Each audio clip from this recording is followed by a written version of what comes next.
এত খাটো মানুষ কেটা বাবা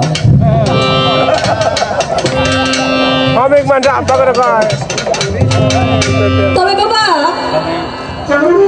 আর কিছু হোক না হোক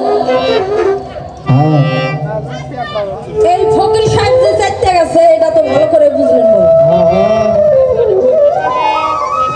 তবে এই চাইতে যে গেছে দমন করানোর ঔষধ আমার কাছে আছে তবে উনি যতটুকু সময় নিল আমাকে ততটুকু সময় দেওয়া উচিত না তার কারণ উনি যে কথাগুলো বলছে কথাগুলো তো জবাব দিতে হবে বাবা তবে একটা সিরকুটের মধ্যে লেখা দিছে একটা করে শিল্পী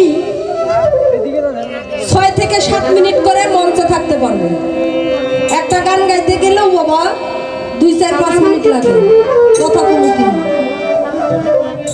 পালা গান সময় সূচি দেওয়া হয় না বাজান কথার পৃষ্ঠে কথা হবে গানের পৃষ্ঠে গান একে বলা হয় বিচার বাউল গান তবে ওনাকে আমি ধন্যবাদ দিলাম বাবা এই জন্যই দিলাম যে উনি এবারে ওইটা কিছু মিছা কথা বলে গেছে বাজান এই জন্য ওনারে আমি ধন্যবাদ না দিয়ে থাকতে পারলাম না তবে সর্বপ্রথমে একটা কথা আমি আপনারা বলতে চাই আপনি যে বাংলাদেশে একজন ভাইরাল শিল্পী হয়েছেন তবে কি জায়গাতে হয়েছেন এটা আমি আজকে বুঝতে পারলাম আমি রবি সরকার যদি কোনো শিল্পীর সাথে পাল লাগাইয়া যদি 2-4টা চর থাবর দিতে চাই যদি সালামালা কইয়া গালি গালাজ পারি আমিও রবি সরকার 2 জনও যাইব না ভাইরাল হয়ে যাবো তো আমার অত কিছু কইয়া ভাইরাল হওয়ার দরকার নাই তবে একটা জিনিস বুঝলাম বাজান আপনি যখন পীর তারটাও নিচের পীরের ফকিরের আপনার ভ্যান বিষয় বোঝা যায় যে আপনি একজন ফকির টাইপের লোক তবে আপনার কথাবার্তাতে যে এমন সাইজের হবে বাজান আমি বুঝতে পারি নাই যারা সাধক ব্যক্তি যারা পীর ফকির তাদের মুখের ভাষা থাকবে ভদ্র নম্র মিষ্টি কিন্তু এটা মিষ্টি বুঝলাম না বাবা ভদ্রতাও বুঝলাম না তাই কবি বলেছে চকচক করিলেই সোনা তারা কয় না সাদা কাপড় পরলেই মনটা সাদা হয় না আর একতারাটা হাতে নিলে বাউল হওয়া যায় না আগে মনটা বাউল করে আপনি উপরে উপরে মনে হয় বাউল সাজছেন কিন্তু ভেতরে থেকে সাজতে পারেন নাই বাউল সাজা যায় না একজন বাউল মন থেকে একজন ফকির মন থেকে হইতে হয় তো আপনার মন আগে পরিষ্কার করেন আপনি উপরে পড়ছেন সাদা আমি তো মনে করি আপনার ভিতরটা পুরোটাই কালো আপনি আমার সঙ্গে পাল্লা পড়ছে ঠিক আছে পাল্লা সূত্রে যেটা না বললেই নয় আপনি সেটাই বলতে পারেন আপনার সঙ্গে আমার এখানে ব্যক্তিগত কোনো দ্বিধা নাই আছে বাবা না ওনার সঙ্গে কি আমি বাড়ি থেকে কাজে লয়ে আইছি না নাই তাই আপনি আমার ব্যক্তিগত ভাবে বকাঝকা করতে পারেন না শালিবালি করতে পারেন না কোরআন হাদিস থেকে যেটা না বললেন না এইটা কোন চড়াইয়া দাঁতের বারান্দা হালাইতে চাইলেন আপনি কি একটা রেকর্ড দেখাইতে পারবেন যে আপনি 30-35 বছর থেকে গান গানে এতদিনের মধ্যে কারো চড়াইতে পারতেছেন এইটা মুখ রুচি কথা বাবা মুখ থেকে অনেক কিছুই পাওয়া যায় কিন্তু করা অনেক দেরি তাই আপনি একজন পীর ফকির আল্লাহর একজন লোক তাই আপনি সেইভাবে কথা বলেন একটু বাংলা কইলে আপনারে বলি এবার থেকে টেজে উঠে কথা কইলে ভাইবা চিন্তা করবেন এবং গরুর মুখে যে টোপা থাকে না এই মুখে লাগাম লাগাইয়া ফকির এত সহজ বিষয় না আই রে ফকির সাথে গো আর ভের ভের কইরা হাদিস কইলো কোরআন কইলো এই কোরআন তো আমার শরীয়ত নিয়ে আপনি শরীয়ততেই তো সেই থেকে ভের কইতেছেন আপনার মারফত কই আপনার তো শুরু করা দরকার ছিল আপনার মারফতের কালেমা দিয়ে মারফতের দোয়া দেব কি বাবা আপনি শুরু করছেন আমার শরীয়ত দিয়ে তাহলে আপনার মারফতের পাঠ কি গাইতেছেন একবার কইতেছেন হক্কানি আলেম না হইলে হক্কানি পীর হওয়া যায় না আপনার সুর আজকে এমন কে আপনি আমার কথাও আপনি কোন আপনারটাও আপনি কোন আপনারটাই কয়ে যান আমারটা কোনের দরকার নাই তবে বাবা তাই আপনার হুশ করে দিলাম ছোট মুখে বড় কথা বলতে নাই তবে এই কথাগুলো বলতাম না বাবা দেখছেন তো ফালাফালিটা কি করছে আমি কিন্তু কিছু কই নাই আমি বলেছিলাম পবিত্র কোরআন শরীফ এর মধ্যে আল্লাহ পাক বলেছে 5 ওয়াক্ত পাঁচ ওয়াক্ত নামাজ হজ যাকাত কালিমা এবং মাতা পিতার খেজমত করলে জান্নাত। উনি কয় অহংকারের পতন আছে বাজান, অহংকারের পতন এটা আমরা ছোট বড় সকলেই জানি। তবে একজন শরীয়তের হক্কানি আলেমের কাজে হচ্ছে হক কথা বলা এবং হক পথে চলা।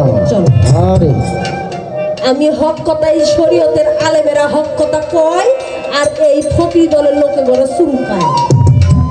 এই সত্য জিনিসটা মাইনে নিতে পারে না। আপনারা যে দোকান ধরে বইছেন বাজান, এই ফকির দলের লোকেরা যে দোকান ধরে বইছে, এই দোকানে খালি দেখবেন ফরমালিন যুক্ত খাবার, এর মধ্যে ভালো কোনো খাবার নাই। এ কইরাও দেখছি, কইরা খালি লেবার নষ্ট, আর কিছু না, এর মধ্যে কিছু ভালো কিছু পাইবেন না। আপনি একসঙ্গে আমার অনেকগুলো প্রশ্ন করছেন, প্রশ্নের জবাব আমি দিব। সর্বপ্রথম প্রশ্ন করছে আল্লাহ মূলত সবকিছু জোড়া জোড়া বানাইছে, কিন্তু এই যে দুজোগার বেশ আল্লাহ সর্বপ্রথম 7টা বেশ আর 7টা দুজো বানাইছিল। তবে উনি বলল যে কিছুদিন হয় এই হাদিস কোরআন ঘাইটে শোনা দেখা যায় যে আল্লাহর 8টা ভেস আর 7টা দুজো। একটা ভেস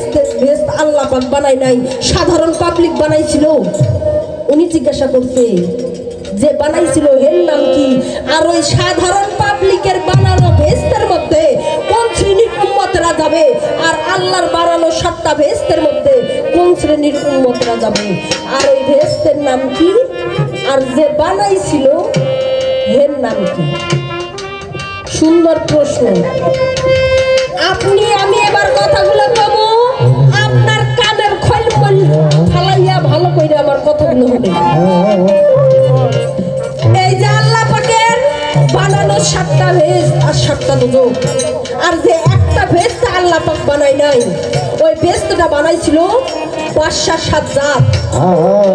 যে বানাইছিল ওই ব্যক্তির নাম বাদশাহ সাজ্জাদ। আর ওই ভেস্টটার একটা নাম আছে, ওই ভেস্টটার নাম হচ্ছে সাইদ ভেস্ট। ওই ভেস্টের মধ্যে সেই শ্রেণীর উম্মতরা যাবে যাদের পাপ রয়েছে এবং পাশাপাশি পুণ্য রয়েছে। সেই শ্রেণীর উম্মতরা ওই সাধারণ পাবলিকের বানানো ভেস্টের মধ্যে যাবে, আর আল্লাহ পাকের ভেস্টের মধ্যে সেই শ্রেণীর উম্মতরা যাবে যারা একদম পরিষ্কার, যাদের ভিতরে কোনো পাপ নাই, তারাই যাবে আল্লাহ পাকের ভেস্টের মধ্যে। আর নামাজ সম্পর্কে কিছু কথা বলছে বাজান, এই যে নামাজের কথা বললাম, 5 ওয়াক্ত নামাজ, এই 5 ওয়াক্ত নামাজ যেমন ফরজ, ফজরের সময় 2 রাকাত ফরজ, আবার যোহরের সময় করছে 4 রাকাত। এই যে ছোট বড় 2 রাকাত আর 4 রাকাত, আবার আসর ফরজ 4 রাকাত, আবার মাগরিবের সময় করছে 3 রাকাত, আবার ঈশার সময় 4 রাকাত ফরজ। এই যে নামাজ, এই ফরজ নামাজ এই ছোট বড় কেন হয়েছে? তবে সরকার, আপনি একজন ফকির দলের লোক, আমারে কয় তুমি কোরআন পড়ো নাই? আমার তো মনে হয় আপনিও কোরআন হাদিস পড়েন না। যদি পড়তেন তাহলে এই নামাজ সম্পর্কে আপনার মধ্যে কিছু ধারণা থাকতো, আর থাকবেই বা কি করে বাজান? এরা তো নামাজ জীবনেও পড়ে না, জীবনে মসজিদ তো দেখে না, পরে তো দূরে থাক বাবা। এরা তো নিজে পাক পবিত্র থাকে না। এই 5 ওয়াক্ত 5 জায়গার নামাজ ছোট বড় কেন হইল ভালো করে শুনে লন, অভিজ্ঞতা করেন। এই ফজরের নামাজ 2 রাকাত ফরজ করছে আল্লাহ পাক আদম নবীর উপরে। আদমের বাবাও ছিল না, মাও ছিল না, তাই আদমের জন্য 1 রাকাত, আমার আল্লাহর 1 রাকাত, এই 2 রাকাত। আর যোহরের নামাজ 4 রাকাত ফরজ ইব্রাহিম নবীর উপর। ইব্রাহিম নবীর বাবাও ছিল, মাও ছিল, তাই বাবা মার 2 রাকাত, ইব্রাহিম নবীর 1 রাকাত, আমার আল্লাহর 1 রাকাত। এই যোহরের নামাজ 4 রাকাত। এই আসরের নামাজ 4 রাকাত ফরজ ইউনুস নবীর উপর। ইউনুস নবীরও বাবা ছিল, মা ছিল, তাই বাবা মার 2 রাকাত, ইউনুস নবীর 1 রাকাত, আমার আল্লাহর 1 রাকাত, এই 4 রাকাত ক্লিয়ার। আবার মাগরিবের নামাজ 3 রাকাত ফরজ ঈসা নবীর উপর। ঈসা নবীর বাবা ছিল, মা ছিল, কিন্তু বাবা ছিল না, তাই মায়ের জন্য মায়ের 1 রাকাত, আমার ঈসা নবীর 1 রাকাত, আমার আল্লাহর 1 রাকাত আর এই ঈশার নামাজ 4 রাকাত ফরজ ঈশার নামাজ 4 রাকাত ফরজ হচ্ছে মুসা নবীর উপর মুসা নবীর বাবাও ছিল মাও ছিল তাই